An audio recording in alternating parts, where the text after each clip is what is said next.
Here we go, redemption race in Sardinia, round 5, about to get underway. Championship points up for grabs here. You know, a hyperdrive for everybody except Backward, it looks like. Oh, contact straight off the start. Backward tried to come in, spins around the JBXE machine facing the wrong way. Down the outside lane now, X44. Fraser McConnell risking it here over the bumps, trying to stay in contention for the merge.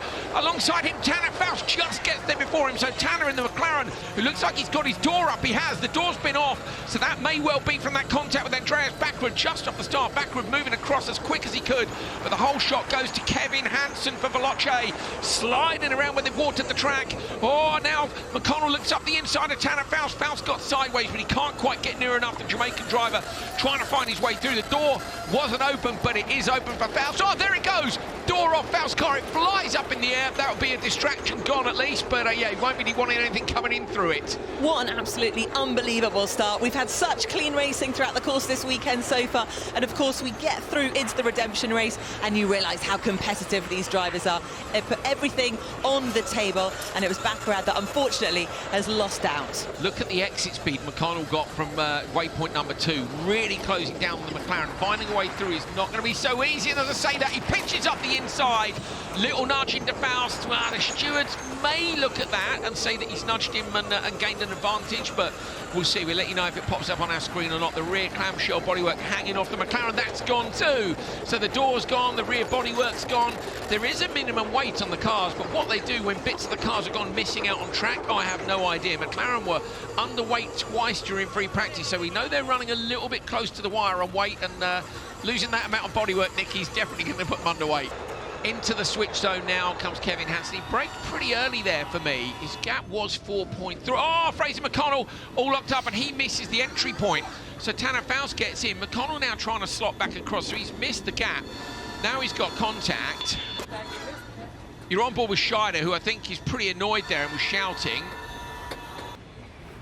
Right, have a look at this. In comes X44, Fraser McConnell all locked up, and he misses the entry. So again, I think that will be another investigation. Stewards are going to be busy. They've had an easy day so far, Nikki. Let's wake them up a bit, shall we? Yeah, absolutely. Well, we thought we were having quite a straightforward day until the start of this race, of course. Oh, no, look at another McConnell, piece of body kit coming off. So McConnell's taken a completely different line, and he's carrying absolutely fantastic speed. He took that left line through. Rear bodywork gone off that car again, so he's trying to find his way past Scheider. Backward has retired, so the JBXE machine hasn't made it round to the switch zone. They're showing on our timing screens of being more than a lap down.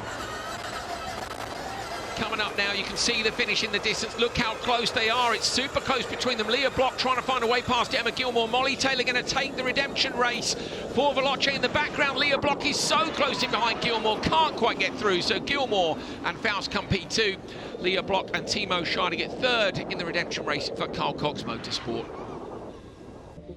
Yeah, tough one for them. But of course, McConnell Gutierrez, they're putting in the best they could with a 4th finish. Carl Cox Motorsport finishing in 3rd. Tanner Faust and Gilmore for McLaren in 2nd. But it was Hansen and Taylor taking home 10 points for Veloce Racing. Watch for the start lights then, they'll change. That's Michael Andretti in race control, the Vodafone Command Centre. Timmy Hansen getting himself fired up. The lights go from red to white. That tells the drivers they're getting ready for the random light change to green, and that will get us underway for round 5 of Extreme E. Is Kevin Hansen going to be right? It's a long old hold at the start. Brilliant reaction time for Timmy Hansen now on the far left-hand side of the grid. This is going to be a big old funnel. Christoph's into the side of the App Cupra. 4 cars wide, 5 cars cannot go through there, surely. The RXR's going fully off-road, straight through the bushes on the outside of the track.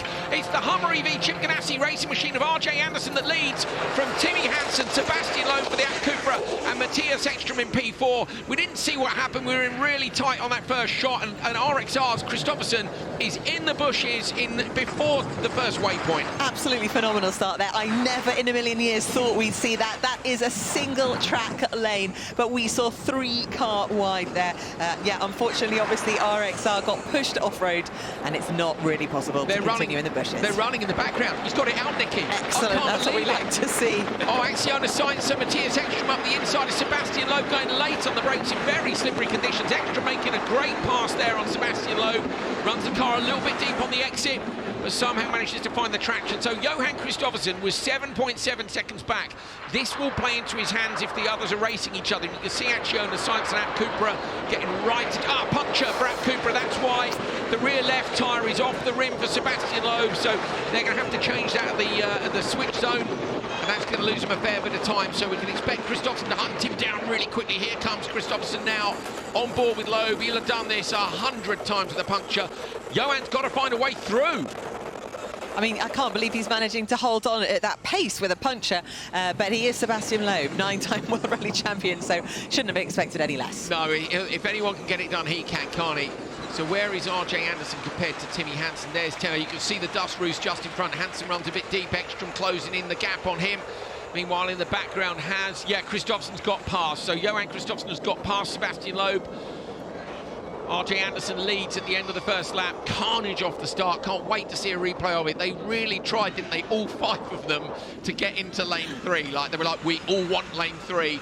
But Kevin Hansen was on the money, right, wasn't he? Absolutely. And it's Chip Ganassi Racing, Hummer EV, that has really managed to make the most of that opportunity of being in lane 4. They've withdrawn, so that's a good decision by Cupra. Loeb pulling over, and the reason he's doing that is this is a double header, and the team don't want a ton of work to do ahead of tomorrow.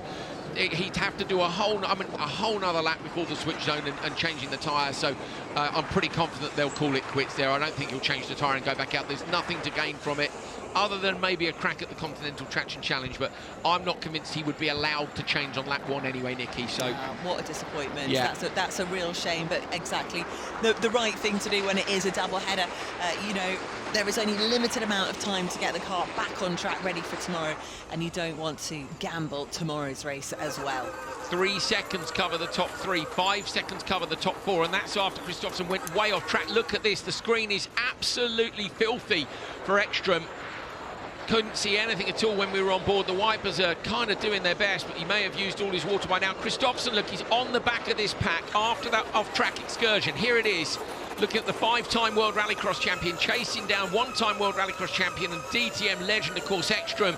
Now he's done the Dakar. He's into everything, Ekstrom is. He really is. He's done so much off-road racing recently. Pitches the car in. Johan's right there, and Ekstrom will know. I'm sure they'll be on the radio to him, telling him Johan is right there. Do not leave the door open.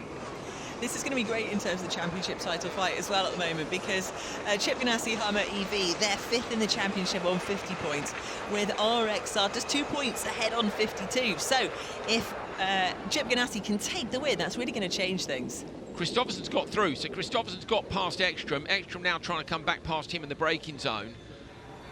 We were on board with him, and the wipers were going like mad, and he couldn't see anything. That's actually why Kristoffersen crashed in Scotland. He could not see. Here's the start, so watch this. Amazing reaction time, far left by Timmy Hansen, but everybody funnels towards the same piece of track. Look, it's 5 into 1. Kristoffersen gets into the App Cupra. Loeb gets back into him. Now Johan then gets into the side of the Hummer. Timmy's in the other side of the Hummer. Look where Johan is. He's off the track by a mile.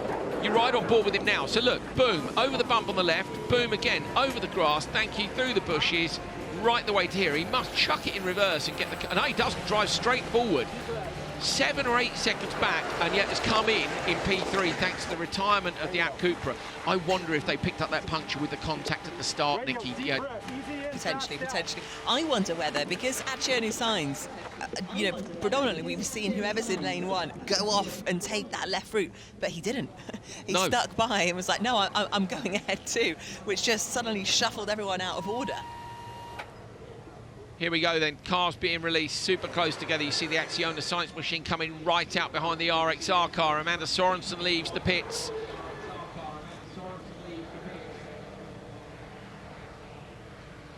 So we're hearing Loeb's gone back out. So Loeb, they must have changed wheel and gone back out. Okay, they have, fair enough. Look how close this is between these 4 cars. It couldn't be closer. As the female drivers are taken over here, remember the nominations meant that all the male drivers were up first. It is Amanda Sorensen leading after her teammate R.J. Anderson brought them in with a pretty decent gap. P2, Katie Munnings, Fran Tretti out to Keelit, and P3 at the minute is Laya Sands. So this is, okay, the RXR machine, Michaela Arlen-Kotlinski, sorry, is closing down. It's showing Sands in P3 on your graphic. That's not correct. It's Arlen-Kotlinski who is in P3 right behind You can see Laia Sands is still there as well, so this is really close between them. Munnings is going to come under some serious pressure here from Arlen Kotlinski as we now see the changeover for Sebastian Loeb. They didn't lose much time, did they? No, this is brilliant to see. And actually, ultimately, you know, even if they do come last in this race, you've still got valuable points up for grabs. Arlen Kotlinski trying to come around the outside of Katie Munnings to stick it on the inside. In the next corner, she goes over the bumps on the inside of the track. Munnings runs wide. Got to try and find the traction here. Look how slippery it is. Wheel spin for both these drivers. They're trying to find the traction, trying to see if they can make a pass somewhere. This would be a brilliant recovery by RXR. It really would, having had that start that they had. Oh, it's 99 is under investigation for a switch zone infringement. That's the race leaders. Remember last time out in Scotland, Andretti out to Keelit won, and they'd released the car 0.2 of a second early and got a 15.2 second penalty, something along those lines. It was within a few tenths. Have they made a similar mistake? Could it be speeding? So Sorensen, who's in the lead, is also under investigation. It is all going off. Talk about saving the best till last. Yeah, exactly. Well, there we are. After a chilled morning, it's all kicking off, which is what we like to see. It is under minimum time is what they're under investigation for. That will be 15 seconds plus what they did, but that's if. That's if. It's a big if they did it. There is one lap to go here, around 5 of Extreme E. Sorensen leading, but under investigation. Could Munnings pick up a win? She won't as she gives that position up in the background. Michaela Arlen Kotlinski slides. Oh, Munnings! 2 wheels over onto the roof. I thought she was going to save it. They've gone from potentially taking a win to lying on their side in the dirt. Hit me in the side, says Katie Munnings. She's looking pretty chilled. In the meantime, Arlen Kotlinski has come up into P2 behind Amanda Sorensen, who's under investigation for the switch zone. This is wild. Not what they wanted to happen. Hansen and Munnings were really having such a great recovery drive today. They were on form and potentially hit from the side was just enough to make Katie Munnings roll. Luckily, she's absolutely fine, and hopefully the car isn't too battered and bruised and we'll be able to get back on track for tomorrow. But yeah, what a disappointment. What a way to end today. There is Amanda Sorensen out front still. Oh, she's chucking the car around. She really is throwing it in, but she's only got 2 seconds over Michaela Arlen Kotlinski. Arlen Kotlinski and RXR haven't had a win this season. Could they have had 2 P3s? There is the decision. Race control, 15.7 seconds, and that is going to drop them right down behind, well, into P4 it'll be, yeah, because Clara Anderson's a minute and 44 back. So none of these drivers know. Sorensen won't know either. Oh, it's desperate, isn't it? Such a shame. It just shows, though, you know, the tiniest error has huge consequences, and that's what happens when you're racing in top-level motorsport. Oh, and there's a yellow flag right at the finish line as well. We're hearing yellow flag at the finish line. That's because Munnings' car is on its side. Sorensen with the indicator flashing, bits of bodywork missing out front, should be feeling good, but they won't know that they've gone 0.7 of a second early. It's almost identical. They crossed the line in P1, but it's RXR in P2 who are going to take the win. Arlen Kotlinski and Johan Kristoffersen with an incredible drive. A disaster at the start, and they come back to take the win in round 5. Right now we've got a 15.7 second time penalty, switch zone infringement. We need to look at it, but we'll see what happened here. We don't know what happened. We'll look at it. You did a great drive there. Amazing. All right. Amazing. Oh, they're telling Sorensen it was a great drive, but you've got a 15.7 second penalty. Our timing screen is already showing the GMC Hummer EV in P3.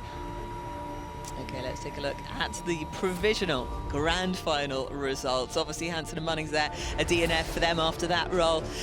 Loeb and Anderson hopefully will keep on hold of that 4th place. Anderson and Sorensen in 3rd. Then it's Accioni Sites, Ekstrom and Sands in 2nd. But a win, a fantastic win for RXR. Kristoffersen, Arlen Kotlinski with 25 points. What a way to start the weekend in the grand final. Congratulations to them. Now the big smile. Oh, thank you. Thank you. Thank you. Very much. It should be fine. No, it's all good. Is it all good? She's questioning it. Yeah, she's Is it all questioning, good? is it all good? Yeah, Why are you hugging me? Why are you they're all like- congratulating me? And once again, back on the top step. Yeah, they'll be relieved, won't they? Look at that, soaking up the champagne.